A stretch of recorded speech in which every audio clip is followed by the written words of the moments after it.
Get away from my husband, you pathetic cow. Emma Catherine Morrison's hand instinctively moved to protect her rounded belly as the shrill voice echoed through the medical building's parking garage. At 7 months pregnant, she'd grown accustomed to moving carefully, but the venom in those words made her freeze completely. Vanessa Claire Hoffman stepped out from behind a concrete pillar, her designer heels clicking menacingly against the concrete floor. Even in the dim garage lighting, her perfectly applied makeup and sleek blonde hair made her look like she'd stepped off a magazine cover. Everything about her screamed expensive, from her tailored blazer to the designer handbag clutched in her manicured fingers. "Vanessa," Emma whispered, her voice barely audible. She'd known about Richard's affair for 2 months now, but seeing his mistress here, at her doctor's office, felt like a violation of the last safe space she had left. "Don't you dare say my name like we're friends," Vanessa snarled, stalking closer. "I know what you're trying to do, playing the innocent pregnant wife, making Richard feel guilty. Well, it won't work anymore." Emma backed against her car, fumbling for her keys. "I just came from my doctor's appointment. I wasn't looking for trouble." "Trouble?" Vanessa laughed, a harsh sound that bounced off the concrete walls. "You are the trouble. Richard never wanted that baby anyway. He told me so himself." The words hit Emma like physical blows. She'd suspected Richard's growing distance had something to do with the pregnancy, but hearing it confirmed by his mistress made her knees weak. "That's not true," Emma managed, though her voice lacked conviction. "Richard loves children. We planned this baby." "Plans change," Vanessa said coldly, moving even closer. "Just like marriages change. Richard's done with you, Emma. The only reason he hasn't filed for divorce yet is because his lawyer told him to wait until after the baby's born. Something about better financial terms." Emma's heart shattered, but she forced herself to stay calm. "Even if that's true, it doesn't give you the right to ambush me here. This is harassment." "Harassment?" Vanessa's eyes flashed dangerously. "I'll show you harassment." Without warning, she swung her heavy designer handbag directly at Emma's protruding belly. Emma twisted desperately, taking the blow on her hip instead, but the force of it sent her stumbling sideways. "Stop!" Emma cried out, but Vanessa wasn't finished. "He doesn't want you or that baby," Vanessa shouted, advancing again. "The sooner you understand that, the easier this will be for everyone." She shoved Emma hard against the car door. Emma's pregnant body, already off balance, couldn't compensate. She felt herself falling, her hands reaching out desperately to protect her unborn daughter as she hit the concrete floor. Pain shot through her knee where it scraped against the rough ground, and her hip throbbed where the handbag had connected. But all Emma could think about was the baby. She curled around her belly protectively, tears streaming down her face. "Maybe now you'll get the message," Vanessa said, straightening her blazer as if nothing had happened. "Richard belongs with me, not some pathetic housewife who can't even stay on her feet." She clicked away on her heels, leaving Emma alone on the cold concrete floor of the parking garage. Emma lay there for several minutes, checking for any signs that the baby had been hurt. Gradually, she felt the familiar flutter of movement inside her womb. Grace was okay. Emma had never been more grateful for anything in her life. With shaking hands, she pulled out her phone and scrolled to her brother's number. Jake Samuel Carter had always been her protector, even when they were children. He'd enlisted in the Marines right out of high school and served 3 tours overseas before coming home and starting his own security company. If anyone would know what to do, it was Jake. "Jake," she whispered when he answered on the first ring. "Emma, what's wrong? You sound upset." "I need you," she said, fresh tears spilling over. "Something happened. She tried to hurt the baby." "Where are you?" Jake's voice immediately shifted into the calm, controlled tone she remembered from his military days. "Memorial Medical Center, the parking garage. Stay exactly where you are. Don't move, don't talk to anyone. I'm 10 minutes away." Emma closed her eyes and waited, one hand still pressed protectively over her belly. She thought about the security cameras she'd noticed when she parked. This garage was part of a medical complex. Surely they had surveillance. Part of her hoped they'd caught everything on video. Another part of her dreaded having to relive this moment. When Jake's black pickup truck squealed into the parking garage 8 minutes later, Emma had managed to pull herself into a sitting position against her car. He was out of the truck and running toward her before the engine had fully stopped. "Emma!" He dropped to his knees beside her, his trained eyes quickly assessing her injuries. "Are you hurt? Is the baby okay?" Jake Carter looked every inch the former Marine he was. At 35, he maintained the same physical conditioning he'd had in the service, and his short-cropped brown hair and alert green eyes missed nothing. He'd built his security company from the ground up, and his reputation for protecting his clients was legendary. "I think Grace is fine," Emma said, using his strong arm to help herself stand. "She's been moving normally since it happened, but my knee is scraped up and my hip hurts where she hit me." "She?" Jake's voice went dangerously quiet. "Who did this to you?" Emma looked into her brother's eyes and saw the same protective fury that had gotten him into fights defending her on the school playground 20 years ago. "Vanessa Hoffman, Richard's girlfriend." Jake's jaw tightened. "The marketing director at Morrison Tech Solutions." Emma blinked in surprise. "And you know her?" "I know of her. My company handles security for several buildings downtown, including Richard's office complex." Jake's expression grew thunderous. "She attacked you? A pregnant woman?" "She said Richard doesn't want the baby, that he's planning to divorce me after Grace is born for better financial terms." Emma's voice broke. "She hit me with her purse, right at my stomach. When I tried to get away, she shoved me down." Jake helped Emma into his truck and buckled her seatbelt carefully around her pregnant belly. "We're going to the emergency room first, then we're calling the police." "Jake, I don't want to cause trouble for Richard's business." "Richard's business?" Jake's voice was incredulous. "Emma, his mistress, just assaulted you and tried to hurt your unborn child. I don't give a damn about his business."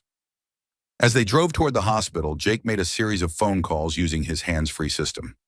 Emma listened as he contacted his security team and asked them to pull footage from the Memorial Medical Center parking garage for the past 2 hours. "Yes, Jimmy, this is personal," he said into his headset. "My sister was attacked. I need that footage secured and copied before anyone else can get to it." Emma realized then that her brother had been watching out for her in ways she'd never known. His security company had contracts all over the city. He'd positioned himself to keep an eye on her life, even when she didn't know it. "How long have you known about Richard's affair?" Jake asked quietly once he'd finished his calls. 2 months, Emma admitted. "I found charges on our credit card for restaurants I'd never been to, hotels during business trips that were supposed to be day meetings. When I confronted him, he said I was being paranoid and blamed it on pregnancy hormones." Jake's knuckles went white on the steering wheel. "Pregnancy hormones. That son of a—" He caught himself. "Emma, you should have called me the minute you suspected something. I thought I could handle it. I thought maybe after Grace was born, things would get better between us. And now?" Emma touched her scraped knee and winced. "Now I know that Vanessa was right about one thing. Richard really doesn't want this baby, and if he doesn't want Grace, then he doesn't want me either." They pulled into the emergency room parking lot, and Jake came around to help Emma out of the truck. As they walked toward the entrance, Emma felt something shift inside her. Not the baby. Grace was still moving normally. It was something else. A hardening of resolve, maybe. A recognition that the woman who'd walked into that doctor's appointment an hour ago had been living in denial. The woman walking into this emergency room knew exactly where she stood. Jake stayed beside her as they approached the reception desk, his presence a comforting wall of protection. Emma realized that for the first time in months, she felt truly safe. But she also felt something else. Angry. Vanessa Hoffman had made a serious mistake targeting a pregnant woman in a medical center parking garage, and she'd made an even bigger mistake targeting the sister of a man who made his living protecting people. Emma was going to make sure Vanessa learned exactly how big a mistake that was. "Nobody touches my sister. Nobody." Jake paced the emergency room waiting area like a caged predator while Dr. Sarah Mitchell examined Emma. His military training had taught him to compartmentalize emotions during a crisis. But this wasn't just any crisis. This was his little sister, pregnant and hurt because some entitled woman thought she could assault people without consequences. 25 minutes later, Dr. Mitchell emerged with Emma, who looked pale but determined. "The baby is perfectly fine," the doctor announced, and Jake felt his shoulders relax for the first time since Emma's phone call. "Emma's injuries are superficial, Scraped knee, bruised hip, no signs of trauma to the pregnancy, but I want her to take it easy for the next few days. Thank you, Dr. Mitchell, Emma said quietly. Jake studied his sister's face. The physical injuries might be minor, but the emotional damage was written clearly in her eyes. The Emma who'd gone to her doctor's appointment that morning had still harbored hope for her marriage. The Emma sitting beside him now looked like a woman who'd finally seen the truth. Emma, we need to talk about what happened, Jake said gently as Dr. Mitchell left them alone.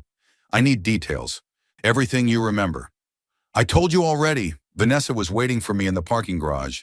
She said Richard doesn't want the baby, that he's planning to divorce me after Grace is born. Then she attacked me. Think like a witness, not a victim, Jake said, falling back on his military training. What exactly did she say about Richard's plans? Emma closed her eyes, clearly reliving the encounter. She said Richard's lawyer told him to wait until after the baby's born because of better financial terms. She knew specific details, Jake. This wasn't just an angry mistress lashing out. She knew things. Jake pulled out his phone and opened the voice recording app. I'm going to record this, okay? For the police report. Emma nodded and began recounting the attack in careful detail. As she spoke, Jake felt his anger crystallize into something more dangerous. Cold, calculated fury. The kind that had made him an effective Marine and now made him an excellent head of security. She specifically targeted your stomach with the purse, he confirmed. Yes, she aimed right at the baby. And she pushed you after you tried to get away. She said maybe I'd get the message after I couldn't stay on my feet. Jake stopped the recording and saved it to his secure cloud storage. Emma, I need to ask you something, and I want you to really think about your answer. How long has Richard been pulling away from you emotionally? Emma was quiet for a long moment. It started around month 4 of the pregnancy, right after we found out we were having a girl. I thought he was just nervous about being a father, but what? He stopped touching my belly when the baby would kick. He used to love feeling her move, but then he just stopped, and he started working later, taking more business trips, spending less time at home. Jake felt pieces clicking into place. Emma, I need to tell you something. My security company has contracts with several buildings in Richard's business district. Morrison Tech Solutions isn't one of our clients directly, but we handle security for the restaurant where Richard's been taking Vanessa for their so-called business dinners. Emma stared at him. You've been watching him? Not intentionally, but when you mentioned the suspicious credit card charges 2 months ago, I may have paid attention to which of my client locations Richard frequented. Jake's expression was grim. He's been there every Thursday night for the past 8 months. Same table, same woman, same pattern. They're not hiding as well as they think they are. 8 months, Emma whispered. Almost the entire pregnancy. Jake's phone buzzed with a text from his colleague, Jimmy Thompson. He read it quickly, and his expression darkened further. What is it? Emma asked. Jimmy pulled the security footage from the parking garage. He's enhancing it now, but the preliminary view shows everything clearly. Vanessa waiting for you, following you to your car, the attack, everything. We have her on video deliberately targeting a pregnant woman. Emma started to cry again, but these tears were different. They weren't tears of pain or fear. They were tears of relief that someone finally believed her, finally had proof of what had happened. But there's something else, Jake continued, his voice careful. Jimmy ran a background check on Vanessa Hoffman while he was pulling the footage. What kind of background check? The kind that shows recent medical appointments. Jake took his sister's hand. Emma, Vanessa's pregnant too. The words hit Emma like a physical blow. She stared at her brother, trying to process this information. Pregnant. 10 weeks according to her medical records, which means Richard got his mistress pregnant while I was carrying his child. Emma's voice was hollow. No wonder he doesn't want Grace. He's starting a new family with Vanessa. Jake watched his sister's face transform. The hurt was still there, but it was being joined by something stronger. Determination. Jake, I need to see that security footage. Are you sure? It might be difficult to watch. I need to see it. I need to know exactly what we're dealing with. Jake pulled out his tablet and connected to his company's secure server. Within minutes, he had the enhanced footage loaded. They watched together as Vanessa emerged from behind the pillar, confronted Emma, and deliberately attacked her. "Play it again," Emma said quietly. They watched it 3 more times. Each viewing revealed new details. Vanessa checking her watch before Emma appeared, suggesting she'd been waiting for a specific time. Her deliberate aim at Emma's stomach. The calculated way she adjusted her appearance after the attack, as if she'd planned what came next. This wasn't random anger, Emma realized. This was premeditated. "That's what makes it aggravated assault instead of simple battery," Jake confirmed. "And since you're pregnant, it could be elevated to a felony." Emma was quiet for several minutes, processing everything she'd learned. Her husband didn't want their baby. His mistress was pregnant with his child. The attack hadn't been a moment of jealous rage. It had been a calculated attempt to eliminate what Vanessa saw as competition. "I've been so stupid," Emma finally said. "No, you've been hopeful. There's a difference. I kept thinking that if I just tried harder, if I was a better wife, if I made things easier for Richard during the pregnancy, maybe we could work things out." Emma's voice strengthened. "But you can't fix a marriage when your husband is building a new life with someone else." Jake's phone rang. Richard's name appeared on the caller ID, and Jake showed it to Emma. "He probably heard about the hospital visit from his insurance company," Jake said. "What do you want to do?" Emma stared at the phone for a moment, then reached for it. "I want to hear what he has to say." She answered on the 4th ring. "Hello, Richard." "Emma, what the hell is going on? I got a call that you were in the emergency room. Are you trying to create drama for my business?" Jake watched his sister's face close off completely. The last vestige of hope in her eyes died. "I was attacked in the parking garage at the medical center," Emma said calmly. "By Vanessa. That's ridiculous. Vanessa would never do something like that. You probably fell. Pregnancy makes women clumsy." Emma met Jake's eyes, and he saw his own fury reflected there.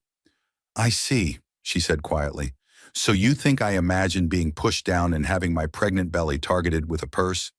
I think you're being dramatic. Vanessa told me she ran into you, and you seemed upset, but she said you were fine when she left." "Vanessa told you." Emma's voice was deadly calm now. "When did she tell you this, Richard?" There was a pause.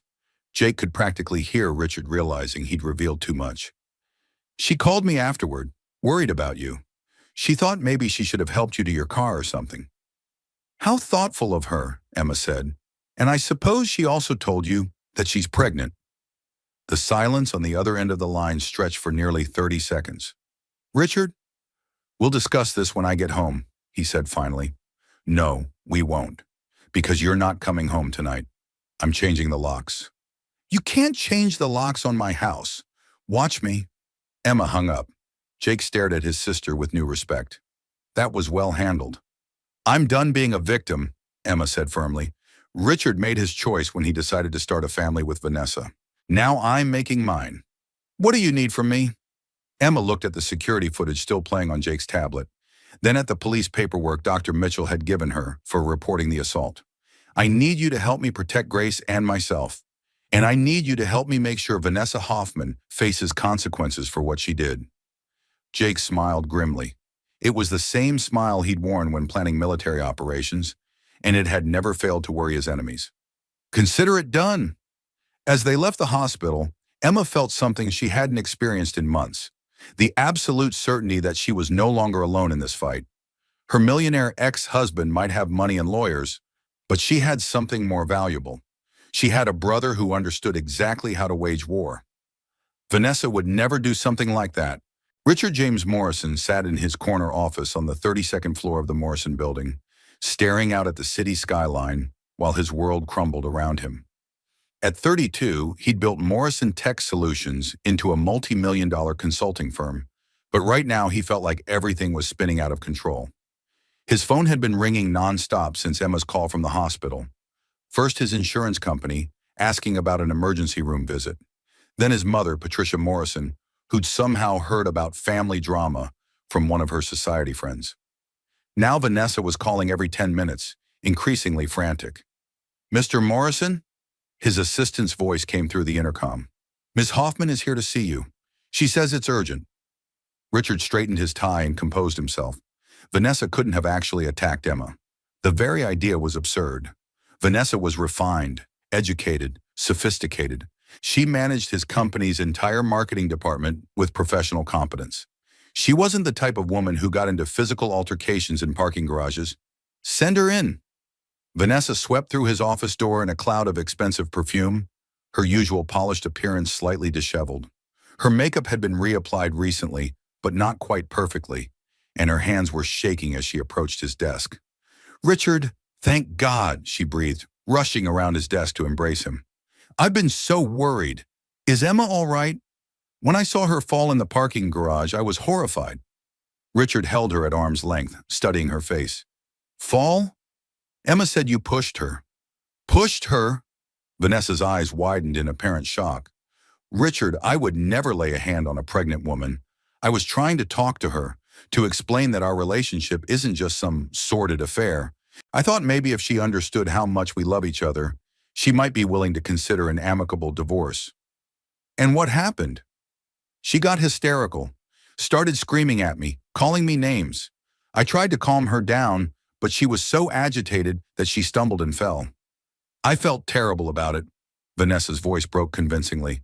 "I wanted to help her up, but she told me to stay away from her. I thought maybe I should give her space to compose herself." Richard felt relief wash over him. This version made so much more sense. Emma had been increasingly emotional throughout the pregnancy, prone to mood swings and irrational outbursts. Pregnancy hormones could make women paranoid and unstable. His own mother had warned him about this. "She called the police," Richard said, watching Vanessa's reaction carefully. Vanessa paled. "The police? But why? I told you she fell. I didn't touch her." "She says you hit her with your purse. That's insane. Why would I do something like that?"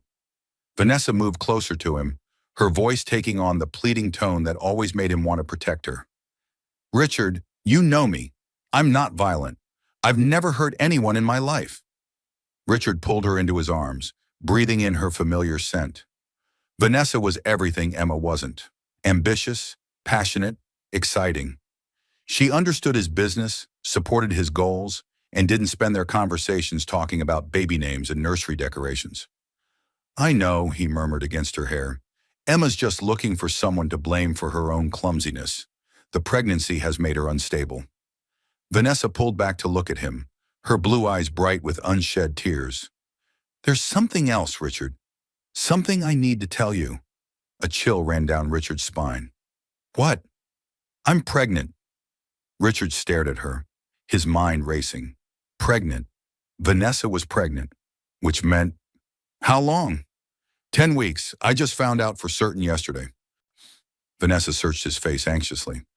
"I know this complicates things, but Richard, this could be perfect for us. We could start fresh, build the family we've always talked about." Richard sank into his desk chair, trying to process this information. 2 pregnant women, 2 babies, 2 completely different futures stretching out before him. "Richard?" Vanessa's voice was small, uncertain. "Say something." "I don't know what to say. This changes everything." "It doesn't have to.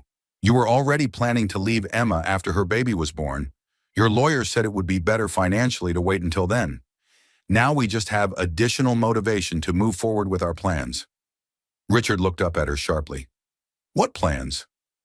Vanessa seemed to realize she'd said too much. "I just meant, we've talked about being together openly, about not having to sneak around anymore. With both babies coming, it makes sense to formalize our relationship. Vanessa, I need time to think about this." "Of course, I understand. But Richard, there's one more thing. Emma knows about us now. She knows about the baby. If we're going to handle this situation, we need to do it carefully." Richard's phone buzzed with a text message. He glanced at it and felt his blood pressure spike. "What is it?" Vanessa asked. "Emma, she's changed the locks on the house." Vanessa's expression shifted subtly, a flash of something that might have been satisfaction crossing her features before she composed herself into concern.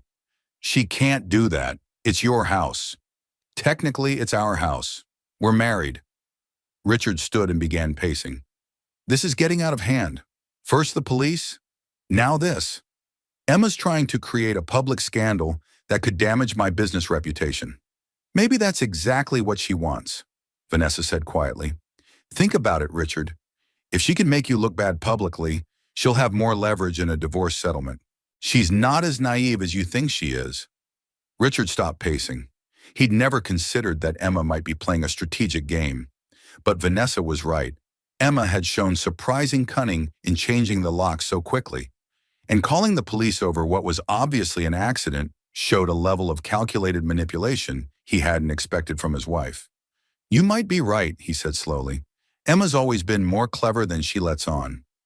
Vanessa moved to the window, looking out at the city. "There's something else you should know. When I was trying to calm Emma down in the parking garage, she said some things. About your finances, about the business. It sounded like she's been going through your records." "What kind of things?" "She mentioned specific restaurants where we've had dinner, hotel charges from your business trips. She has details, Richard. Someone's been helping her investigate your activities." Richard felt a chill that had nothing to do with the office air conditioning. If Emma had been systematically documenting his affair, if she had evidence of his relationship with Vanessa, she could use that against him in divorce proceedings. "I need to call my lawyer," he said. "That's probably smart. But Richard, there's one more thing we need to discuss." Vanessa turned back to him, her expression serious.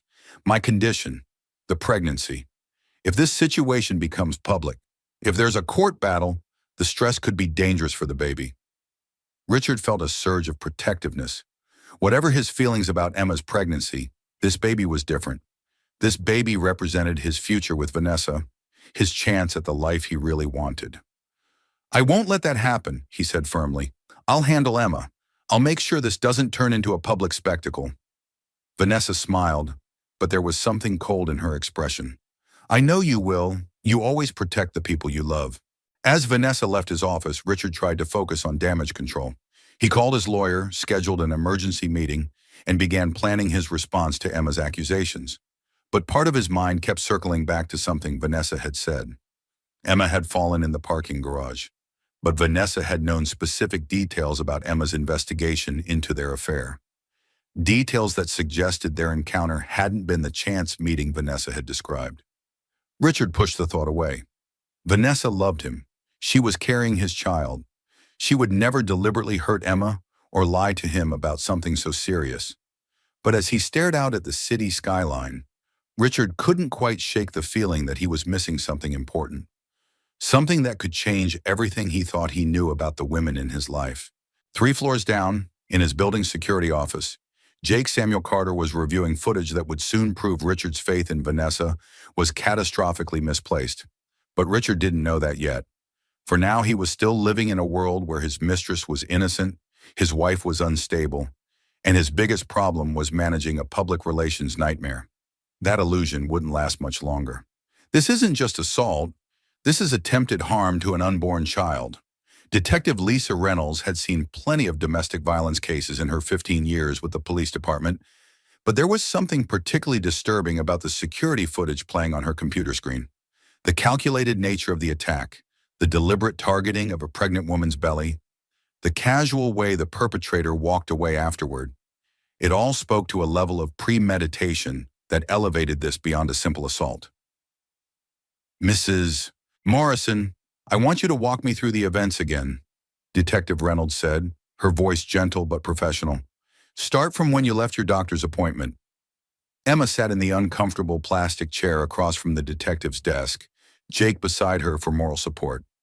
She'd already told this story 3 times, but she understood the need for consistency in her account. "I finished my appointment with Dr. Mitchell around 2:30. The appointment ran long because we had to do an ultrasound to check on the baby's position. I was feeling good about everything. Grace is healthy and developing normally." "Grace is your daughter's name?" "Yes, we're expecting her in about 8 weeks." Emma's hand moved protectively to her belly. "I walked to my car in the parking garage, level 2, section C. I was looking for my keys when I heard someone call out." "And you recognized the voice?" "Immediately, Vanessa Hoffman. I've met her several times at company functions. She works in marketing at my husband's firm." Detective Reynolds made notes. "What was her demeanor when she first approached you?" "Angry, hostile. She told me to get away from her husband, called me a pathetic cow. But there was something else too. She seemed prepared, like she'd been planning what to say." Explain what you mean by prepared. Emma glanced at Jake, who nodded encouragingly. She knew specific details about Richard's plans. She said his lawyer had advised him to wait until after the baby was born to file for divorce because of better financial terms. She knew things about our marriage that Richard wouldn't normally discuss with his mistress unless what? Unless they were planning a future together that involved getting rid of me and the baby. Detective Reynolds studied the police report. You mentioned that Ms. Hoffman made specific threats about your unborn child. She said Richard never wanted the baby anyway. When she hit me with her purse, she aimed directly at my stomach. She said maybe I'd get the message after I couldn't stay on my feet. Emma's voice remained steady, but Jake could see the tension in her shoulders. Mrs. Morrison, I have to ask this question. Is there any possibility that this encounter was accidental? That Ms. Hoffman might have been trying to have a conversation with you that escalated unexpectedly? Emma looked directly at Detective Reynolds. Watch the security footage again. Pay attention to how she positions herself before I arrive, how she waits for me to be alone, how she targets my pregnancy specifically. This wasn't an emotional outburst. This was planned. Detective Reynolds pulled up the enhanced footage Jake's security company had provided. They watched in silence as Vanessa emerged from behind the pillar, confronted Emma, and delivered the calculated attack. Mr. Carter, your security company enhanced this footage. Can you walk me through what we're seeing? Jake leaned forward, switching into professional mode. Vanessa Hoffman arrives in the parking garage at approximately 2:15, 15 minutes before Emma's appointment was scheduled to end. She positions herself behind Pillar 7, which gives her a clear view of Emma's car, but keeps her hidden from the main traffic flow. How would she know when the appointment would end? That's the disturbing part. She's clearly been monitoring Emma's schedule. Dr. Mitchell's office confirms that Emma's appointments are always scheduled for the same time slot every 2 weeks, and they typically run 30 to 45 minutes. Vanessa timed this perfectly. Detective Reynolds made more notes. What else does the footage tell us? Watch her body language when she approaches Emma. This isn't someone who's emotionally distraught or acting on impulse. Her movements are controlled, deliberate. She's mentally rehearsed this confrontation. They watched as Vanessa swung her purse at Emma's belly with clear intent. The handbag weighs approximately 3 pounds based on its size and designer specifications, Jake continued. When applied with force to a pregnant woman's abdomen, it could potentially cause complications or miscarriage. The fact that she aimed specifically for the pregnancy makes this attempted assault on an unborn child. Detective Reynolds froze the footage at the moment of impact. And after Mrs. Morrison falls, Vanessa doesn't check on her welfare, doesn't call for help, doesn't show any concern about the fact that she just knocked down a pregnant woman. She adjusts her appearance and leaves the scene. That's not the behavior of someone who feels remorse about an accident. Emma watched the detective review the evidence, hoping she would see what seemed obvious to everyone else. This wasn't a misunderstanding or an emotional outburst. This was a deliberate attack on her and her unborn child. Mrs. Morrison, has your husband seen this footage? No. I told him about the attack, but he dismissed it. He said I was being dramatic and that Vanessa would never do something like that. He believes I fell and imagined the rest. Have you spoken to Ms. Hoffman since the incident? She contacted Richard immediately after it happened. According to him, she claimed I fell and that she tried to help me.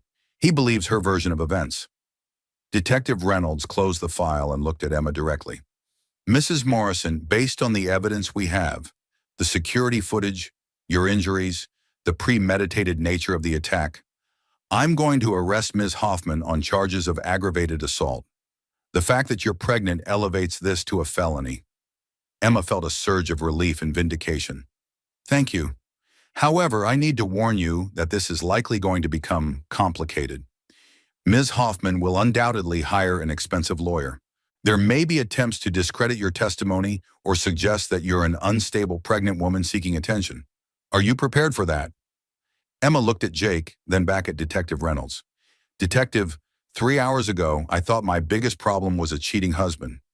Now I know that his mistress deliberately tried to hurt my unborn child, and that my husband is so committed to protecting her that he's willing to gaslight me about what happened. I've learned a lot about what I'm capable of handling in a very short time. And your husband? How do you think he'll react when Ms. Hoffman is arrested? He'll probably try to protect her. He'll hire lawyers, claim it's all a misunderstanding, try to make me look like the villain. Emma's voice hardened. But that's his choice. I'm done protecting his reputation at the expense of my safety and my daughter's welfare. Detective Reynolds stood up. I'll have officers pick up Miss Hoffman within the hour. You'll need to come in tomorrow to sign your formal statement. Mr. Carter, thank you for providing the security footage so quickly. As they left the police station, Jake put his arm around Emma's shoulders. How are you feeling? Scared, relieved, angry, determined. Emma looked up at her brother. Jake, there's something I need to tell you. Something I realized while we were talking to Detective Reynolds. What? Vanessa knew about my doctor's appointments. She knew the timing, the location, everything. But I never told Richard my appointment schedule, and I certainly never told Vanessa. Emma stopped walking. Someone's been monitoring my activities. Someone's been watching me. Jake's expression grew grim. Or someone has access to your medical records, your calendar, your personal information. Richard has access to all of that through our shared accounts and insurance, which means either Richard helped plan this attack or Vanessa has been systematically invading your privacy for weeks or months. Jake pulled out his phone. I'm calling Jimmy. We need to do a complete security sweep of your house, your car, your phone, everything. If someone's been watching you, we need to find out how. As Jake made his calls, Emma stood on the courthouse steps and felt the last of her illusions about her marriage finally crumble. This wasn't just about Richard having an affair anymore. This was about a deliberate campaign to eliminate her from his life, potentially including harm to their unborn child. But for the first time since this nightmare began, Emma didn't feel helpless. She had proof, she had support, and she had a plan. Vanessa Hoffman was about to learn that attacking the wrong pregnant woman could destroy more than just a pregnancy. It could destroy an entire life. 2 babies, 2 women, 1 lying, cheating husband. The words echoed in Emma's mind as she sat in Jake's truck outside Morrison Tech Solutions, watching her husband's office building through tinted windows.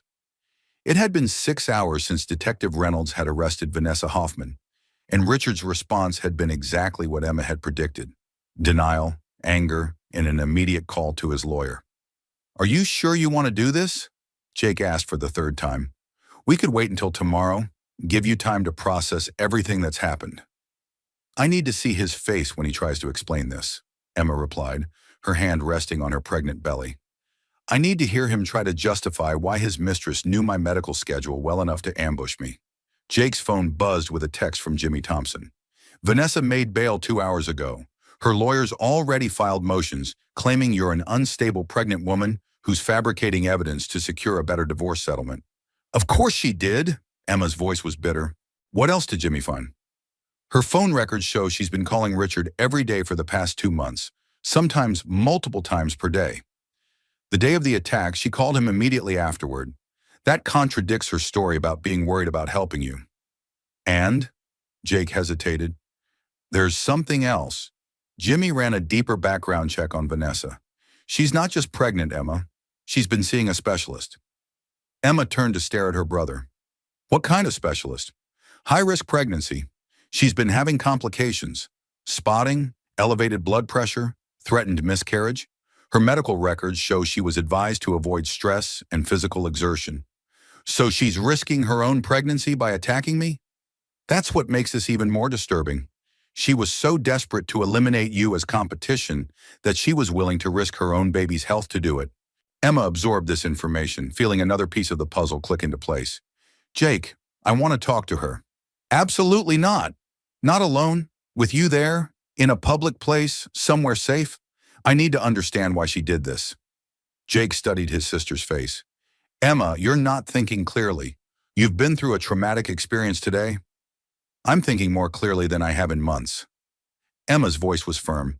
For 8 months, I've been making excuses for Richard's behavior, blaming myself for our marriage problems, trying to be the perfect pregnant wife. Today I learned that while I was doing that, his mistress was planning to attack me and potentially cause a miscarriage. So I want to look her in the eye and ask her why. I want to understand how someone gets to the point where they think assaulting a pregnant woman is acceptable.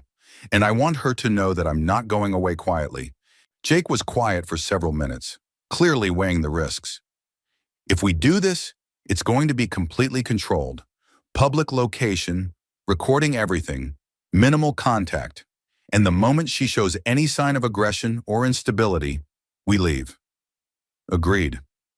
And you're not going to engage with any emotional manipulation or attempts to justify what she did. I'm not looking for closure, Jake. I'm looking for information. I want to know what Richard told her about me, about our marriage, about his plans. Knowledge is power. 20 minutes later, they were sitting in the coffee shop on the ground floor of Vanessa's apartment building. Jake had chosen the location carefully. Multiple security cameras, plenty of witnesses, easy access to exits. He'd also arranged for Jimmy to monitor from a corner table across the room. Vanessa arrived exactly on time, looking pale and shaken but still impeccably dressed. Her designer handbag, the same one she'd used as a weapon that morning, was clutched tightly in her manicured fingers. "Emma," she said, sliding into the booth across from them. "I'm surprised you wanted to meet." "I'm surprised you agreed to come," Emma replied calmly, "given that you're facing felony assault charges." Vanessa's composure slipped slightly. "That's all a misunderstanding. My lawyer says the charges won't stick. Security footage can be misinterpreted." "Can it?" Jake spoke for the first time, his voice deadly quiet. "Because the footage I watched showed you deliberately targeting my sister's pregnant belly with a 3-pound handbag. That seems pretty unambiguous to me." Vanessa glanced nervously at Jake, clearly recognizing the threat he represented. "And you are?" "Jake Carter, Emma's brother. I run the security company that provided the footage to the police." The color drained from Vanessa's face as she realized the implications. You work in security?" "I am security, former Marine, current CEO of Carter Security Solutions. We protect people who can't protect themselves." Jake's smile was razor sharp. "People like pregnant women who get attacked in parking garages." Vanessa turned back to Emma, clearly hoping for a more sympathetic audience. "Emma, I want you to know that I never intended for you to get hurt. Things just got out of hand." "Did they?" Emma's voice remained calm. "Because I've been thinking about our conversation in the parking garage, and there were some very specific details you mentioned. Details about Richard's divorce plans that seemed too precise to be casual knowledge." "I don't know what you mean." "You said Richard's lawyer advised him to wait until after the baby was born for better financial terms. You knew about his business trips, his spending patterns, his feelings about the pregnancy. That's not pillow talk, Vanessa. That's strategic planning." Vanessa shifted uncomfortably. "Richard and I discuss everything. We don't have secrets from each other. Unlike his marriage to me? That's different." "How?" Vanessa leaned forward, her voice taking on an urgent tone. "Emma, you have to understand. Richard never wanted that baby. He told me from the beginning that the pregnancy was a mistake, that you'd trapped him by getting pregnant when he was trying to focus on expanding the business." Jake placed a restraining hand on Emma's arm as he felt her tense. "Keep talking," he said to Vanessa. "He said you'd become obsessed with having a baby, that you'd stop being the woman he married. You didn't support his business goals anymore, didn't want to travel or socialize or be part of his professional life. All you cared about was nurseries and baby names and turning him into a suburban father." Emma felt each word like a physical blow, but she forced herself to remain composed. "And you believe that justified attacking me?" "I wasn't trying to attack you. I was trying to make you understand that holding on to Richard was pointless. He's already emotionally committed to someone else, to me, and to our baby." The words hung in the air like a confession. "Your baby," Emma repeated quietly. Vanessa's hand moved instinctively to her still flat stomach. "Yes, Richard and I are expecting our first child together, a child he actually wants, that we planned together." "Planned together," Jake echoed. "When did you plan this pregnancy, Vanessa?" "What do you mean?" "When did you and Richard decide to have a baby together? Before or after you found out Emma was pregnant?" Vanessa realized she'd revealed too much.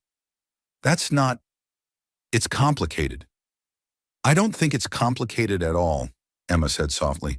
"I think Richard panicked when I got pregnant because it interfered with whatever future he'd promised you. So you decided that if I lost the baby, The problem would be solved. That's not true, isn't it? Emma pulled out her phone and opened her calendar app.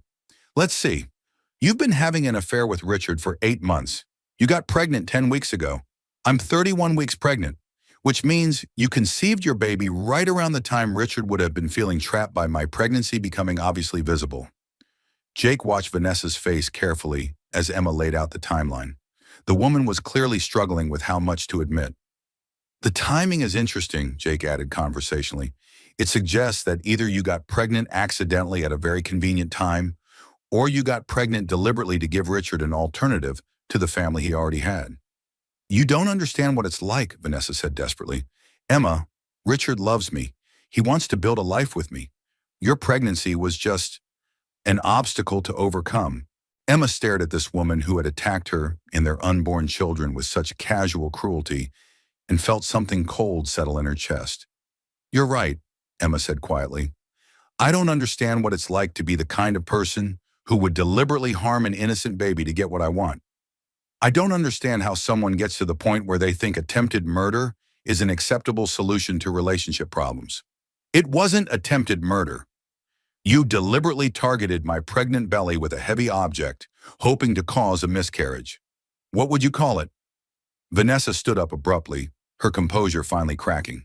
I call it fighting for the man I love and the family we deserve to have together. The coffee shop went quiet as other patrons turned to stare at the pregnant woman having a breakdown near the window. Vanessa, Emma said, standing as well, I hope your baby survives your narcissistic delusions. Because one day that child is going to ask you why their father is in prison for conspiracy to commit assault, and you're going to have to explain that you valued your relationship with a married man more than human life. Vanessa stared at Emma in shock. Prison? Richard isn't going to prison. He didn't do anything. Emma smiled coldly. He didn't have to do anything directly. He gave you my medical schedule, my personal information, and his blessing to eliminate the obstacles to your relationship. That makes him an accessory to attempted assault on an unborn child. As they walked away from the coffee shop, Jake put his arm around Emma's shoulders. How do you feel? Like I've been married to a stranger for 4 years, Emma replied, and like I'm about to become a single mother to the daughter of a man who never wanted her to exist. And Emma looked up at her brother, and Jake saw something new in her eyes. Not just determination or anger, but a kind of fierce maternal protectiveness that reminded him of their own mother. And like Grace and I are going to be just fine without him. Time to show Richard who he's really been dealing with. Jake Carter sat in his security office at 3 in the morning, surrounded by monitors displaying feeds from cameras throughout the Morrison building. For the past 4 hours, he'd been systematically reviewing 8 months of archived footage, building a case that would destroy Richard Morrison's life as thoroughly as Richard had destroyed Emma's. The irony wasn't lost on him. Richard had unknowingly hired the brother of the woman he was betraying to protect his business interests. Now that same security system was going to be used to expose every detail of his elaborate deception. Jimmy Thompson looked up from his computer, where he'd been analyzing financial records. You need to see this, Jake. Richard's been more than just unfaithful. He's been embezzling. Show me. Jimmy pulled up a spreadsheet on the main monitor. Look at these expense reports over the past 8 months. Private dinners with Vanessa charged as client entertainment. Hotel rooms for overnight business meetings that correspond exactly with their affair timeline. Medical appointments for Vanessa billed as company health seminars. Jake studied the numbers. How much are we talking about? Conservative estimate? $250,000 in personal expenses charged to the company. But it gets worse. Jimmy clicked to another screen. He's been using company credit cards to pay for Vanessa's apartment lease, her car payments, even her designer handbags, including the one she used to assault Emma. That's not just adultery, Jake realized. That's fraud, embezzlement, and misuse of corporate funds. The board of directors could file criminal charges. It gets even better. Want to know how Vanessa knew Emma's medical schedule? Jake raised an eyebrow.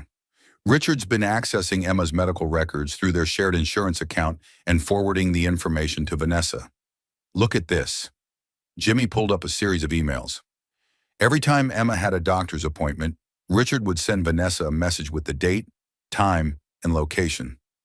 He's been helping her monitor Emma's activities for months.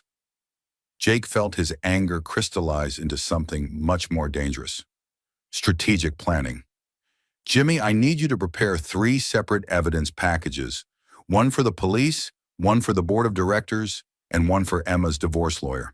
Already on it. But Jake, there's something else. Something that's going to make this even more complicated. What? Jimmy pulled up another set of records. Richard's been researching ways to challenge paternity of Emma's baby. He's been consulting with lawyers about forcing DNA tests, claiming the child might not be his, laying groundwork to avoid child support obligations. Jake stared at the screen in disbelief. Emma's been faithful their entire marriage. He knows that baby is his. It doesn't matter if he knows it. It matters if he can create enough doubt to reduce his financial obligations. Look at this consultation summary. Jimmy highlighted a document. His lawyer advised him that if he could prove infidelity or create reasonable doubt about paternity, he could significantly reduce alimony and child support payments. So he's been setting up Emma to look unstable and unfaithful while positioning himself as the injured party. Exactly. The timing of everything makes sense now. He waits until after Grace is born to file for divorce, claims Emma was mentally unstable during pregnancy, suggests she had an affair that resulted in a child that might not be his, and walks away with minimal financial obligations while starting fresh with Vanessa. Jake leaned back in his chair, processing the full scope of Richard's plan. It wasn't just infidelity. It was a coordinated campaign to destroy Emma's credibility, eliminate her financial security, and potentially separate her from her own child. There's one more thing, Jimmy said quietly. The consultation notes mention something called eliminating obstacles to dissolution. The lawyer's notes suggest that if Emma suffered a pregnancy loss, it would simplify the divorce proceedings considerably. Jake went very still. Are you saying Richard's lawyer recommended terminating the pregnancy? I'm saying the consultation notes discuss various scenarios for simplifying divorce proceedings, and pregnancy loss is listed as one of the factors that would be advantageous to the client's position. Jake stood up and began pacing, his military training automatically shifting into mission planning mode. Richard didn't just allow Vanessa to attack Emma. He facilitated it. He gave her Emma's schedule, he discussed the legal advantages of pregnancy loss, and he provided financial support for a woman he knew was unstable enough to assault a pregnant woman. That makes him an accessory to attempted assault and conspiracy to commit harm to an unborn child. It makes him a lot more than that. Jake pulled out his phone and began making calls. Jimmy, I need you to secure all of this evidence immediately. Multiple backups, multiple locations, and I want copies delivered to Detective Reynolds within the hour. Oh, what's the plan? Jake smiled grimly. Richard Morrison thinks he's been playing chess with Emma. He doesn't realize he's been playing against me. 20 minutes later, Jake was sitting in his truck outside Emma's house, watching his sister move around her kitchen through the window. She was making tea at 3:30 in the morning, unable to sleep after everything that had happened. He could see her occasionally stopping to rest her hand on her pregnant belly, talking quietly to the baby that Richard had never wanted. His phone rang. Detective Reynolds. Mr. Carter, I got your evidence package. We need to talk. I'm listening. This changes everything. We're not just looking at assault anymore. With the evidence you've provided showing premeditation and coordination between Mr. Morrison and Ms. Hoffman, we're looking at conspiracy charges, potentially federal charges if we can prove use of electronic communications to coordinate the attack. What do you need from me? I need you to understand that when we arrest Mr. Morrison, this is going to become a media circus. Your sister is going to be under enormous scrutiny. Are you prepared for that? Jake looked at Emma through the window, watching her strength and determination even in her most vulnerable moments. Detective, my sister has already survived her husband's betrayal, his mistress's attack, and the discovery that the father of her child planned to destroy her life for financial gain.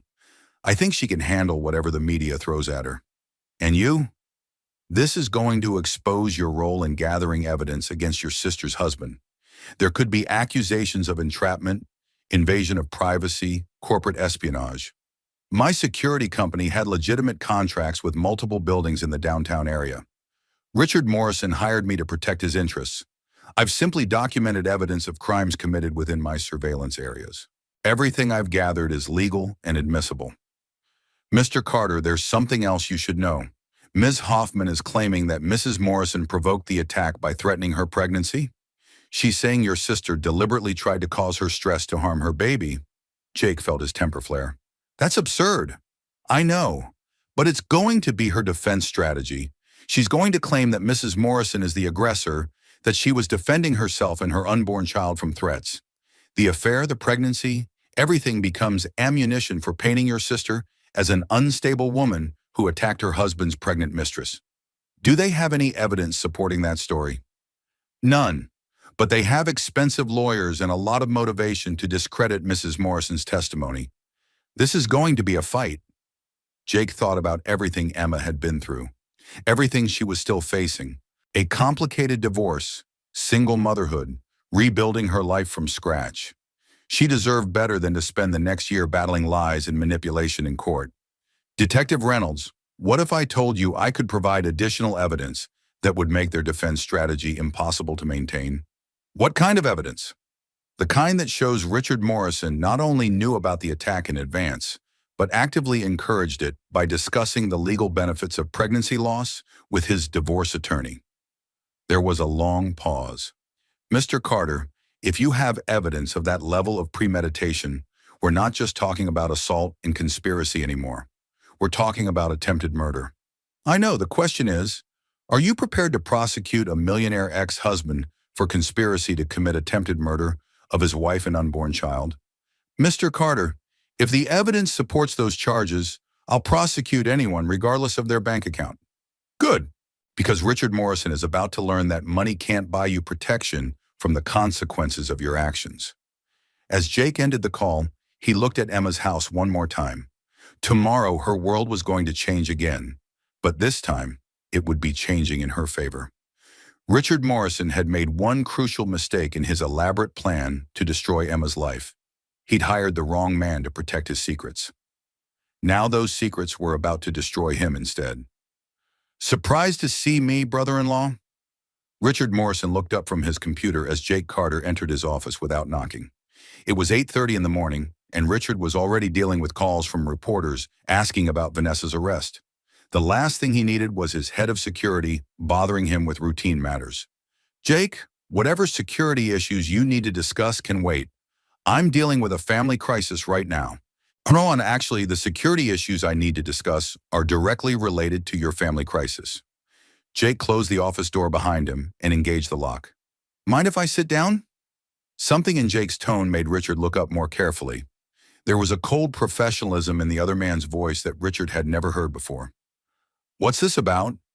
Jake settled into the chair across from Richard's desk and pulled out a tablet. It's about 8 months of surveillance footage, financial records, and electronic communications that paint a very interesting picture of your extramarital activities. Richard felt a chill run down his spine. I don't know what you're talking about. Don't you?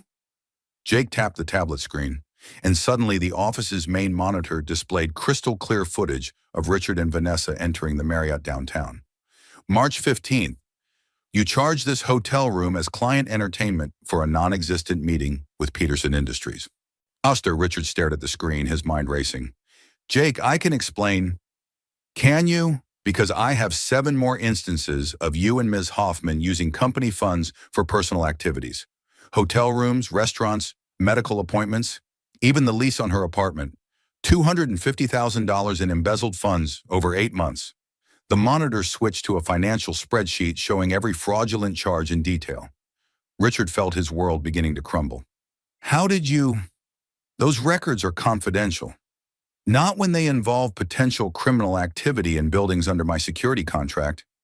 Jake's smile was razor sharp. But that's not the most interesting evidence I've gathered. The screen changed again, this time showing email correspondence between Richard and Vanessa. Richard watched in horror as his most incriminating messages were displayed for analysis. Emma's appointment is Thursday at 2:30, Memorial Medical Center, Level 2 parking. Jake read aloud. She usually takes 45 minutes and always parks in Section C. That's your email to Vanessa from last week, Richard. The same day Vanessa attacked my sister. Richard's blood turned to ice. Your sister? Emma Catherine Morrison. Your wife. My little sister.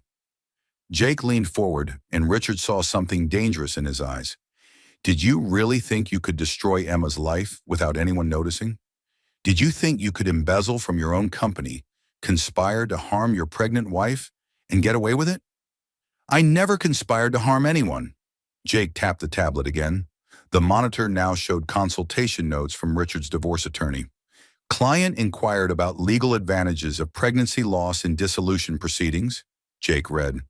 Advised that termination of pregnancy would simplify asset division and eliminate child support obligations. Your lawyer's notes from last month, Richard. The same month you started providing Vanessa with Emma's medical schedule. Richard stared at the evidence of his own words, feeling trapped. Those consultations are privileged, not when they involve conspiracy to commit criminal acts. Jake stood up, and Richard realized for the first time how physically imposing the former Marine actually was. You hired Vanessa to eliminate the obstacles to your new life together, your wife and your unborn daughter. That's not true. I never told Vanessa to hurt Emma. Didn't you? Jake pulled up another document. Text message from you to Vanessa, day of the attack. E knows about us. Handle it. Sent 30 minutes before she ambushed Emma in the parking garage. Richard remembered sending that text, but in his panic, he'd never considered how it might be interpreted. I meant talk to her. I meant explain the situation. Did you? Because Vanessa interpreted it as permission to assault a pregnant woman. And when Emma called you from the hospital, you immediately dismissed her account and protected Vanessa. That makes you an accessory after the fact. The office door chimed, and Richard's assistant's voice came through the intercom. Mr. Morrison, there are some people here to see you. They say it's urgent. Richard looked at Jake, who was checking his watch with the satisfied expression of someone whose timing had worked out perfectly. Let them in, Jake said loudly enough for the assistant to hear. The door opened to admit Detective Reynolds, 2 uniformed officers, and 3 people Richard didn't recognize, but who carried themselves with the unmistakable authority of federal agents. Richard James Morrison, Detective Reynolds said formally, you're under arrest for conspiracy to commit assault, embezzlement of corporate funds, and accessory to attempted harm of an unborn child. As the detective read him his rights, Richard stared at Jake in shock. You planned this. You've been planning this the whole time. Actually, I've been protecting Emma the whole time. You hired me to provide security services, and that's exactly what I did. I secured evidence of criminal activity and turned it over to the appropriate authorities. One of the federal agents stepped forward. Mr. Morrison, we also have warrants for your electronic devices and financial records. The use of interstate communications to coordinate criminal activity brings this under federal jurisdiction. Richard felt the handcuffs close around his wrists as the full scope of his situation became clear. Jake, you don't understand. Emma will be financially ruined if this company fails. She'll lose everything. Jake's expression didn't change. Emma will be fine. She's got a brother who actually cares about her welfare, unlike her husband, who was apparently willing to have her and their baby killed for financial convenience. As the officers led Richard toward the door, he turned back desperately. The company needs leadership. You can't just... Actually, the board of directors has already voted to place the company under emergency management pending resolution of the criminal charges, Jake said calmly. Your employment has been terminated, your access to company assets has been revoked, and your stock options have been frozen. You can't do that. I didn't do anything. The board did, after reviewing evidence of your embezzlement and criminal conspiracy. Turns out corporate executives who steal company money and conspire to commit violent crimes aren't good for business. Richard was halfway to the elevator when he realized the final piece of Jake's trap. You were never just the head of security, were you? Jake smiled for the first time since entering the office. No, Richard. I was Emma's big brother, making sure his little sister was protected from men like you. As the elevator doors closed on Richard's shocked face, Jake turned to his tablet and sent a single text message to Emma. It's done. He can't hurt you anymore. 3 floors down, Emma was sitting in the lobby with her divorce attorney, Patricia Morrison, and Dr. Mitchell, who had insisted on being present to monitor Emma's stress levels during the arrest. She read Jake's text and felt a weight lift from her shoulders that she'd been carrying for months. Richard Morrison had spent 8 months planning to destroy her life. Her brother had spent 8 months making sure that wouldn't happen. The difference between the two men couldn't have been more clear. For the first time since discovering Richard's affair, Emma allowed herself to believe that she and Grace were going to be all right. The board wants to see you now, Richard. The conference room at Morrison Tech Solutions had been transformed into something resembling a tribunal. The entire board of directors sat around the polished mahogany table, their faces grim as they reviewed the evidence packets Jake had prepared. Richard's empty chair at the head of the table served as a stark reminder of how quickly power could shift. Emma sat beside her divorce attorney, Sarah Chen, her hands folded over her pregnant belly as she watched the proceedings. At 32 weeks pregnant, every movement required careful consideration, but her mind was sharp and focused. This wasn't just about justice for the attack. This was about securing her daughter's future. "Let's begin," said Thomas Bradley, the board's senior member and Morrison Tech's founding investor. "Mr. Carter, please present your findings." Jake stood at the front of the room, every inch the professional security consultant. He'd prepared for this presentation as thoroughly as any military briefing, knowing that Emma's financial future depended on the board's decision. "Ladies and gentlemen, over the past 8 months, Richard Morrison has systematically embezzled corporate funds to support an extramarital affair, provided confidential employee information to unauthorized third parties, and conspired in the assault of a pregnant woman. The evidence is extensive and indisputable." The main screen displayed financial records showing Richard's fraudulent charges: hotel rooms, restaurant bills, medical appointments, rent payments, all charged to Morrison Tech under false pretenses. "The total amount of embezzled funds is $257,432, Jake continued. "This includes direct payments for his mistress's living expenses, medical care, and personal items, including the designer handbag she used to assault my sister." Board member Jessica Walsh raised her hand. "Mr. Carter, you mentioned assault. Can you clarify the company's liability in this matter?" Vanessa Hoffman's attack on Emma Morrison was facilitated by information Richard provided using company resources. He accessed confidential medical records through the company's insurance portal and forwarded scheduling information to enable the assault. This creates potential civil liability for Morrison Tech. The room was silent as board members absorbed the implications. A lawsuit from Emma could destroy the company's reputation and financial stability. "However," Jake continued, "Mrs. Morrison has no intention of pursuing civil action against Morrison Tech, provided the board takes appropriate action regarding Richard's criminal behavior and financial theft." Thomas Bradley looked at Emma directly. "Mrs. Morrison, would you care to address the board?" Emma stood carefully, one hand supporting her back. At 8 months pregnant, she cut an imposing figure, clearly vulnerable, but radiating quiet strength. "Gentlemen, ladies," she began, her voice steady and clear. "4 years ago, I married a man I thought was honorable. I supported his business goals, attended company functions, and tried to be the kind of wife who enhanced his professional reputation." She paused, looking around the table at faces she'd seen at countless corporate dinners and charity events. "I discovered his affair 2 months ago. I learned about his financial theft yesterday. But it wasn't until his mistress attacked me and my unborn child that I understood the true scope of my husband's betrayal." The room was completely silent. Richard Morrison embezzled over $250,000 from this company to support his affair. He used corporate resources to facilitate assault on a pregnant woman. He conspired with his mistress to eliminate what he saw as obstacles to his new life. Emma's voice grew stronger. "But this isn't just about Richard's crimes. This is about Morrison Tech's future. This company has excellent people, innovative projects, and strong client relationships. It doesn't deserve to be destroyed by one man's selfishness and criminal behavior." Jessica Walsh leaned forward. "What are you proposing, Mrs. Morrison?" "I'm proposing that Morrison Tech survive and thrive without Richard. I'm proposing that his stock holdings be liquidated to repay the embezzled funds and provide restitution to the company.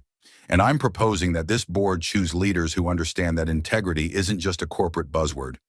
It's a fundamental requirement for success." Thomas Bradley nodded approvingly. "And in exchange?" "In exchange, I waive any claims against Morrison Tech for Richard's actions. The company's liability ends with his termination and prosecution." The board members exchanged glances. Emma was offering them a way out of a potentially catastrophic situation, while holding Richard fully accountable for his crimes. "Mrs. Morrison," said board member David Kim, "what assurance do we have that you won't change your mind about pursuing civil action?" Sarah Chen stood up. "My client is prepared to sign a comprehensive settlement agreement that protects Morrison Tech from any future claims related to Richard Morrison's criminal activity. In exchange, the company will provide full cooperation with criminal prosecution and agree to the stock liquidation proposal." "How do we know Richard will agree to liquidate his holdings?" Jake spoke up. "Richard's assets are being frozen pending criminal trial. The alternative to voluntary liquidation is having his stock holdings seized as proceeds from criminal activity. He'll cooperate." The conference room door opened and Richard entered, flanked by two officers and his attorney. He'd been released on bail but looked haggard and defeated. His expensive suit couldn't disguise the fact that his world had collapsed in 24 hours. "Richard," Thomas Bradley said formally, "this board has voted to terminate your employment and revoke your corporate privileges effective immediately. We're also voting to pursue full criminal prosecution for embezzlement and conspiracy." Richard stared at the board members, people he'd worked with for years, people he'd considered friends. "You can't do this. I built this company." "No," Jessica Walsh said firmly. "You nearly destroyed this company, and you definitely destroyed any trust we had in your leadership." "The evidence against you is overwhelming," David Kim added. "The financial theft, the conspiracy, the assault facilitation. We have no choice but to protect the company's interests." Richard's lawyer whispered something in his ear, and Richard's shoulders sagged in defeat. "What do you want from me?" Emma stood up again, facing the man she'd been married to for 4 years. "I want you to sign documents liquidating your Morrison Tech holdings to repay the money you stole. I want you to cooperate fully with the criminal prosecution, and I want you to stay away from me and my daughter." "Emma, please, we can work this out. We don't have to destroy everything we built together." Emma's voice was ice cold. "We didn't build anything together, Richard. You built a lie while I lived in it. The difference is that I'm strong enough to survive the truth." Richard looked around the room desperately. "You're all making a mistake. Without me, this company will fail. You need my leadership, my vision, my client relationships." Thomas Bradley stood up. "Richard, this company's vision doesn't include embezzlement, adultery, and conspiracy to commit assault. We'll take our chances without you." "Mrs. Morrison," Jessica Walsh said, "on behalf of the board, I want to apologize for Richard's actions and thank you for your gracious handling of this situation. Morrison Tech owes you a debt of gratitude." Emma nodded. "Just make sure it never happens again, and make sure that justice is served." As the officers led Richard away for the second time in 2 days, he turned back to Emma with one final desperate plea. "Emma, I never meant for Vanessa to hurt you. You have to believe that." Emma looked at him with something that might have been pity. "Richard, you spent months planning to eliminate me and our daughter from your life. The only thing you never meant was to get caught." The conference room door closed, and Emma felt a chapter of her life end definitively. But as she looked at the supportive faces around the table, Jake, her attorney, even the board members who were choosing justice over corporate loyalty, she realized something important. This wasn't just an ending. It was the beginning of the life she was going to build for herself and Grace. Thomas Bradley cleared his throat. "Mrs. Morrison, if I may, the board would like to discuss one more matter with you." Emma looked surprised. "Of course." "Morrison Tech is going to need interim leadership while we search for Richard's replacement. We're prepared to offer you a consulting position to help transition the company through this crisis. Your MBA and your intimate knowledge of the business operations would be invaluable." Emma blinked in surprise. "I haven't worked in business for 4 years." "No, but you've been watching this company's operations from the inside. You know the clients, you understand the corporate culture, and frankly, you've shown more leadership in the past 24 hours than Richard showed in the past year." Jake smiled proudly as he watched his sister consider the offer. "Emma's always been the brains of that family. Richard just never realized it." "I'm about to have a baby," Emma pointed out. "I can't commit to a demanding schedule right now. We're talking about part-time consulting work that you could do from home after Grace is born. Jessica Walsh explained. Project management, client relationship oversight, strategic planning, the kind of work that requires intelligence and judgment, not physical presence. Emma looked at her brother, who nodded encouragingly. It would give you financial independence, he said quietly. Your own income, your own professional identity. Think about it, Thomas Bradley said. You don't have to decide today, but the offer stands whenever you're ready. As the meeting concluded, Emma found herself walking out of Morrison Tech feeling something she hadn't experienced in months. Hope for the future. Not just survival, but actual prosperity and professional fulfillment. Jake drove her home in comfortable silence, both of them processing the magnitude of what had just happened. Richard's career was over, his freedom was in jeopardy, and his financial future was in ruins. Meanwhile, Emma had been offered a path to rebuild her life on her own terms. How do you feel? Jake asked as they pulled into Emma's driveway. Like I've been holding my breath for 8 months and can finally exhale, Emma replied. And like Grace is going to grow up knowing that her mother never gave up fighting for what was right. Richard's going to prison, isn't he? Detective Reynolds thinks he'll plea bargain to avoid trial. Probably 3 to 5 years for the embezzlement and conspiracy charges. Vanessa will likely get 2 years plus probation. Emma nodded, feeling a complex mix of relief and sadness. I never wanted to destroy Richard's life. I just wanted him to stop trying to destroy mine.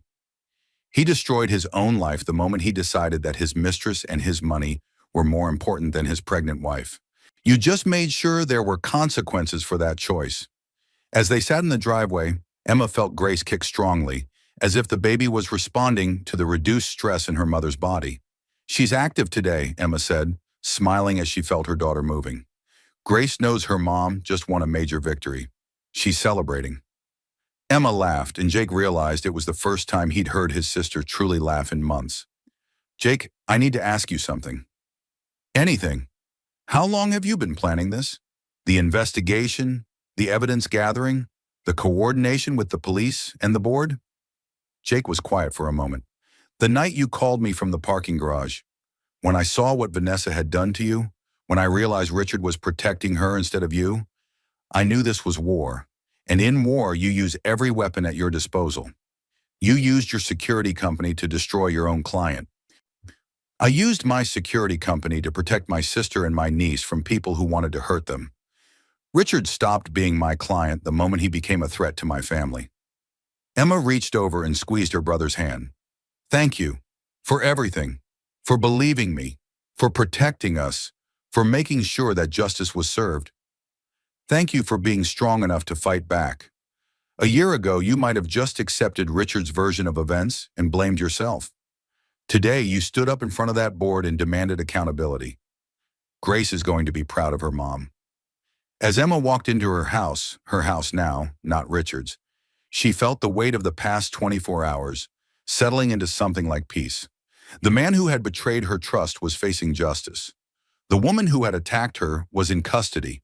The company that had facilitated the crimes was taking responsibility. Most importantly, she and Grace were safe, financially secure, and surrounded by people who actually cared about their welfare. Her phone buzzed with a text from Dr. Mitchell. Heard about today's events through the hospital grapevine. How are you and Grace doing? Emma typed back. We're doing better than we have in months. See you next week for our regular appointment. As she settled into her favorite chair, the one Richard had always complained was too worn for their living room, Emma realized that for the first time since discovering the affair, she was looking forward to tomorrow. Tomorrow she would wake up in a house where no one was lying to her. Tomorrow she would make decisions based on what was best for her and Grace, not what would protect a cheating husband's reputation. Tomorrow she would start building the life she actually wanted, instead of trying to save a marriage that had been dead for months. Grace kicked again, and Emma spoke softly to her unborn daughter. It's just going to be you and me, baby girl, but we're going to be just fine. Better than fine. We're going to be happy. Outside, Jake sat in his truck for a few more minutes, making sure Emma was settled before heading home. His phone rang. Detective Reynolds. Jake, thought you'd want to know. Richard's attorney called. He's accepting the plea deal. 3 years for embezzlement, 2 years for conspiracy, sentences to run concurrently. He'll be eligible for parole in 18 months with good behavior. And Vanessa? 2 years plus 3 years probation. She'll serve her sentence at the Women's Correctional Facility in Sterling. Her pregnancy is being monitored, but the stress has caused complications. She may lose the baby.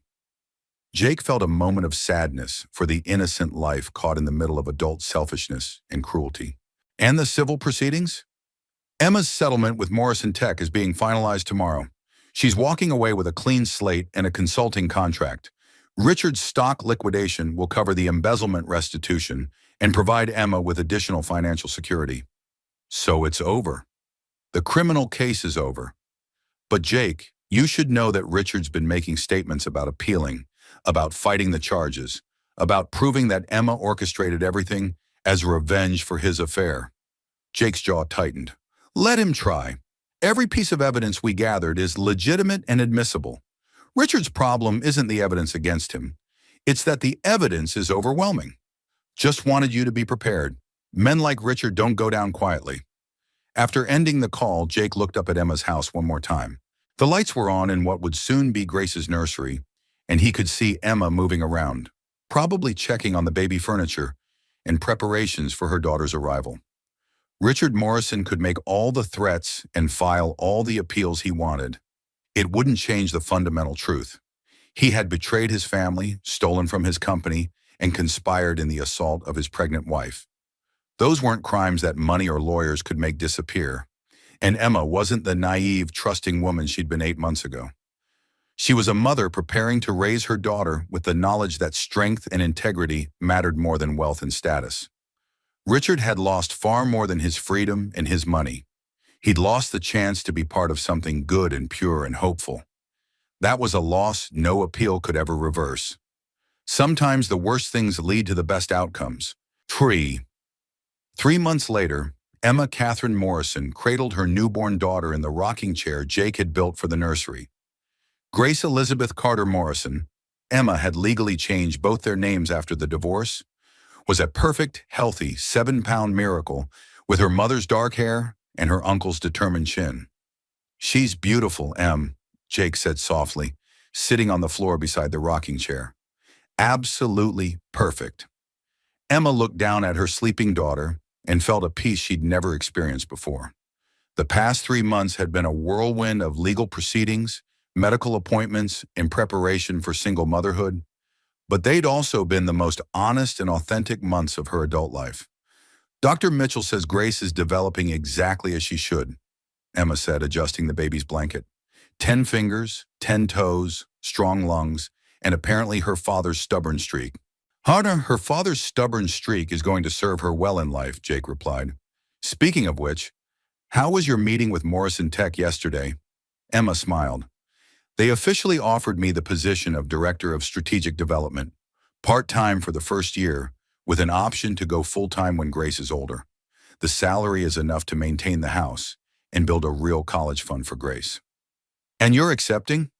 I already did. Thomas Bradley said I have a natural talent for client relations and strategic planning. Apparently, 4 years of managing Richard's social and business obligations taught me more about corporate management than I realized. Jake grinned. I could have told them that. You were always the one keeping Richard organized and focused. He just took credit for your work. Emma's phone buzzed with a text message. She glanced at it and her expression tightened slightly. What is it? Jake asked. Richard's lawyer. He wants to schedule a video call so Richard can see Grace. Jake's expression darkened. From prison? He has parental rights, even from prison. The lawyer says he wants to be part of Grace's life when he gets out. What do you want to do? Emma looked down at her daughter, who was sleeping peacefully against her chest. I want to protect Grace from the kind of man who would conspire to harm her before she was even born. But I also know that someday she's going to ask about her father, and I want to be able to tell her that I gave him every chance to be the man she deserved. So you'll allow the video call? One call, supervised, recorded, and with the understanding that any further contact depends on his behavior during his incarceration. If he uses prison time to become a better person, maybe we can discuss visitation when Grace is older. If he spends it planning revenge or blaming everyone else for his problems, Then Grace is better off without him.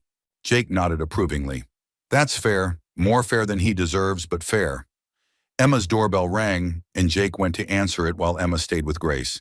She heard familiar voices in the hallway and smiled as Patricia Morrison, Richard's mother, appeared in the nursery doorway. Emma, dear, Patricia said softly, her eyes immediately drawn to her granddaughter. She's absolutely beautiful. Emma had been dreading this moment for months. Patricia Morrison was a formidable woman who had never particularly approved of Emma's middle-class background. Emma had expected anger, blame, or attempts to defend Richard's behavior. Instead, Patricia approached the rocking chair with tears in her eyes. "May I?" she asked, gesturing toward Grace. Emma carefully transferred the baby to her grandmother's arms, watching Patricia's face transform as she held her granddaughter for the first time. "She looks like Richard did when he was born," Patricia whispered, "but she has your strength in her face. I can see it already." "Mrs. Morrison," "Patricia, please." "And Emma, I owe you an apology. A profound apology." Emma blinked in surprise. "For what?" "For raising a son who thought his wants were more important than his responsibilities. For not teaching him that marriage and fatherhood require sacrifice and commitment." Patricia's voice was thick with emotion. "For not recognizing that you were exactly the kind of woman he needed to become a better man." "Patricia, you couldn't have known. I knew Richard was selfish. I knew he was entitled. I chose to believe those were strengths instead of character flaws that needed correction." Patricia looked up from Grace to meet Emma's eyes. "I failed him as a mother, but I won't fail this little girl as a grandmother." Emma felt tears start to flow. "What are you saying?" "I'm saying that regardless of what happens with Richard, I want to be part of Grace's life. I want to help you raise her, support you both, and make sure she knows that she comes from a family that values integrity and strength." Jake appeared in the doorway. "Everything okay in here?" "Everything's perfect," Emma said, wiping her eyes. "Patricia was just telling me about her plans to spoil her granddaughter." "Within reason," Patricia said with the first smile Emma had seen from her in years. "This little girl is going to know her worth, understand her heritage, and grow up with the confidence that comes from being truly loved." As Patricia held Grace and told her stories about the family history that Richard had never shared, Emma felt another piece of healing fall into place. Grace wouldn't grow up without extended family after all. She would have a grandmother who understood that love meant more than money, a uncle who would protect her from anything that threatened her happiness, and a mother who had learned that strength came from standing up for what was right. "Emma," Patricia said quietly, "I have something for you." She handed Emma a small velvet box. Inside was a vintage sapphire ring surrounded by diamonds. "This was my grandmother's engagement ring. Richard never asked for it when he proposed to you because he said you wouldn't appreciate antique jewelry." Patricia's voice was bitter. "He was wrong about that, just like he was wrong about so many things." "Patricia, I can't. It's not for you to wear. It's for Grace. For when she's old enough to understand what it means to be part of a family that values lasting love over temporary passion." Emma accepted the ring box with trembling hands. "Thank you. Thank you for giving me a granddaughter worth being proud of.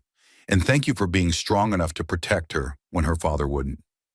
As the afternoon wore on, Emma found herself surrounded by the family she'd chosen rather than the family she'd been born into. Jake was assembling a new changing table.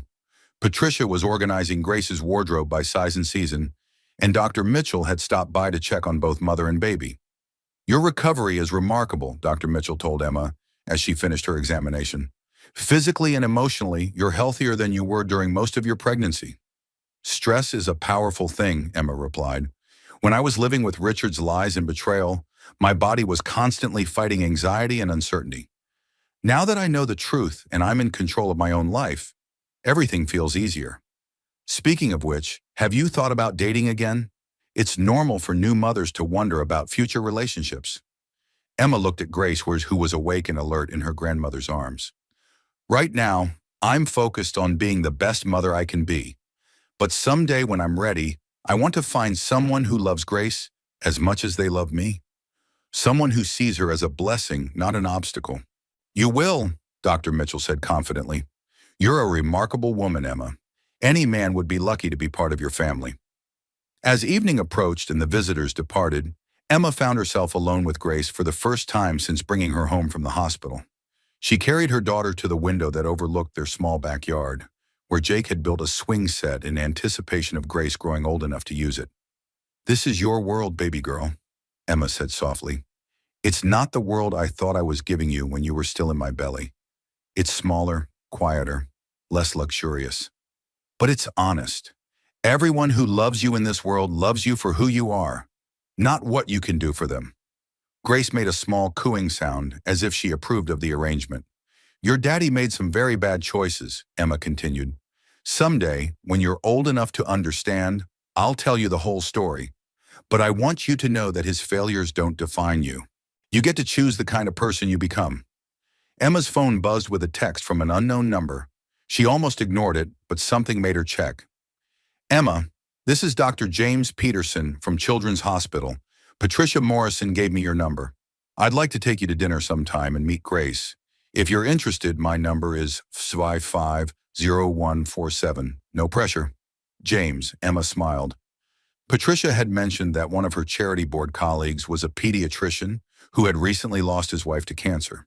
He was raising two young children alone and understood the challenges of single parenthood. Emma wasn't ready to date yet, but she was ready to believe that someday she might meet someone who would love both her and Grace completely. For now, that possibility was enough. As she prepared Grace for bed, Emma reflected on how much her life had changed in just 6 months. She'd gone from being a desperate, betrayed wife to a confident single mother with a career, a support system, and a future full of possibilities. "Bedtime, sweet girl," Emma whispered as she placed Grace in her crib. "Tomorrow we start building the rest of our lives together." Grace opened her eyes one last time, seeming to study her mother's face with the serious expression that reminded Emma so much of Jake. "I love you, Grace Elizabeth," Emma said, "more than I ever thought it was possible to love anyone. And I promise you that every choice I make from now on will be about protecting and nurturing the amazing woman you're going to become." As Grace drifted off to sleep, Emma stood by the crib and made a silent vow. Her daughter would grow up knowing that she was wanted, valued, and cherished. She would never doubt her worth or settle for less than she deserved. Grace would grow up to be everything her father had never been: honest, loyal, and strong enough to fight for what was right. And Emma would make sure of it. Family isn't just blood. It's who shows up when you need them most. 1 year later, Emma stood at the podium in the graduation hall of Metro Community College, her nursing degree diploma in her hands and tears of joy streaming down her face. In the audience, Jake held 18-month-old Grace, who was clapping her tiny hands and babbling, "Mama! Mama!" with infectious enthusiasm. Patricia Morrison sat beside them, beaming with pride and occasionally wiping away her own tears. Dr. James Peterson, who had become a steady presence in their lives over the past 8 months, was recording everything on his phone, while his own two children, 8-year-old Michael and 6-year-old Sarah, cheered loudly for their almost stepmother. "Ladies and gentlemen," the dean announced, "please welcome our valedictorian, Emma Carter Morrison, who completed her nursing degree while working part-time at Morrison Tech and raising her daughter as a single mother." The applause was thunderous. Emma had never imagined that going back to school in her late 20s as a new mother would lead to academic honors. But the discipline required to balance motherhood, work, and education had revealed strengths she'd never known she possessed. As she approached the microphone, Emma looked out at the faces in the audience: her chosen family, her supporters, the people who had made this moment possible. "Thank you," she began, her voice steady and clear. "A year and a half ago, my life fell apart in ways I couldn't have imagined. I discovered that the man I'd married was not the man I thought he was. I learned that the future I'd planned was built on lies and betrayal." She paused, looking directly at Grace, who was now reaching for Jake's glasses. "But sometimes the worst things that happen to us lead to the best outcomes. Sometimes losing the life we thought we wanted makes room for the life we actually need." Emma's voice grew stronger. 18 months ago, I was a woman whose identity was completely tied to her husband's success. I was living someone else's version of what my life should look like. Today, I'm a registered nurse, a business consultant, a single mother, and a woman who knows exactly who she is and what she's capable of achieving. The audience was completely silent, hanging on every word. I'm standing here today because of the people who showed up when I needed them most. My brother Jake, who protected me when I couldn't protect myself. Patricia Morrison, who chose to love her granddaughter more than she loved her son's reputation. Dr. James Peterson, who showed me that there are men in this world who see single motherhood as a strength, not a liability. Emma's voice caught slightly as she looked at James, whose love and support had helped her believe in the possibility of lasting happiness again. But mostly I'm here because of Grace Elizabeth Carter Morrison, who taught me that love isn't about perfection or meeting someone else's expectations. Love is about showing up every single day and choosing to be the person your family needs you to be. As Emma concluded her speech and stepped down from the podium, she was immediately surrounded by her family. Jake swept her into a bear hug. Grace squealed with delight at being included in the embrace. And Patricia kissed both Emma's cheeks with the fierce pride of a mother whose daughter had achieved something remarkable.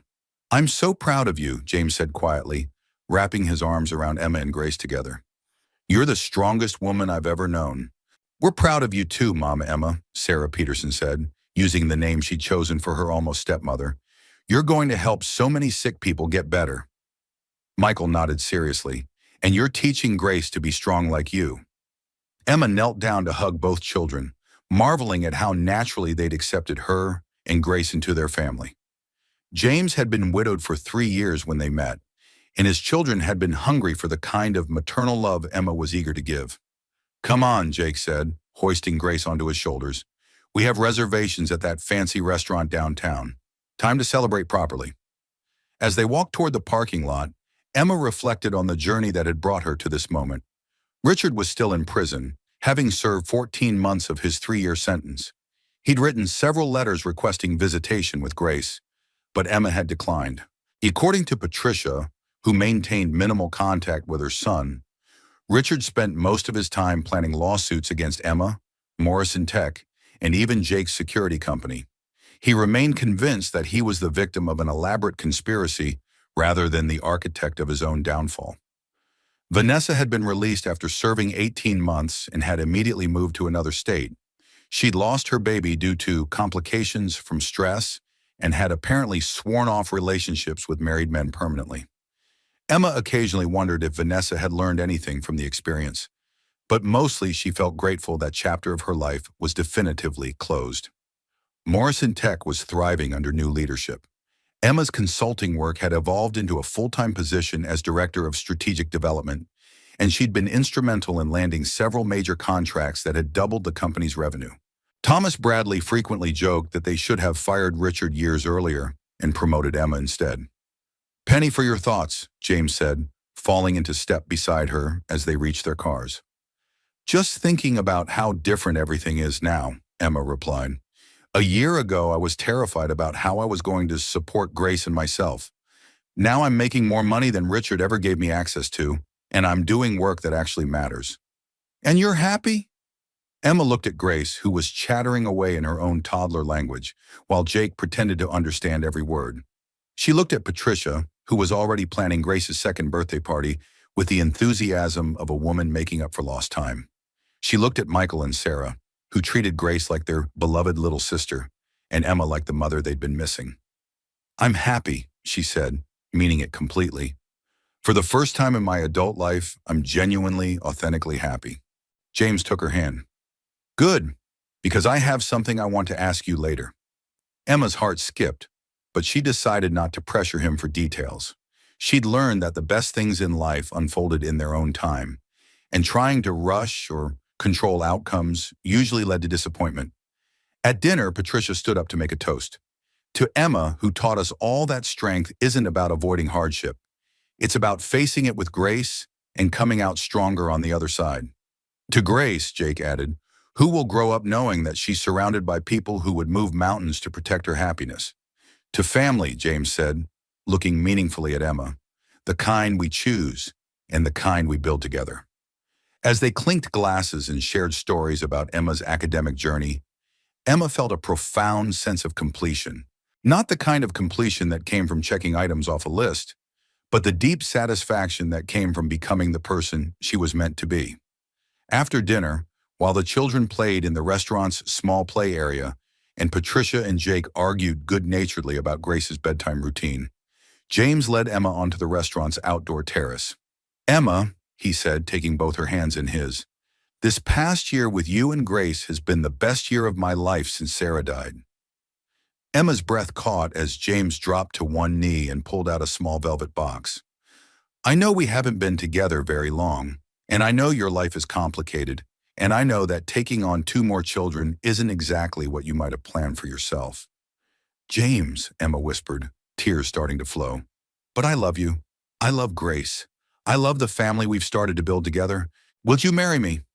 Emma looked at the simple, elegant engagement ring in the box, then at the man who had shown her what real love looked like.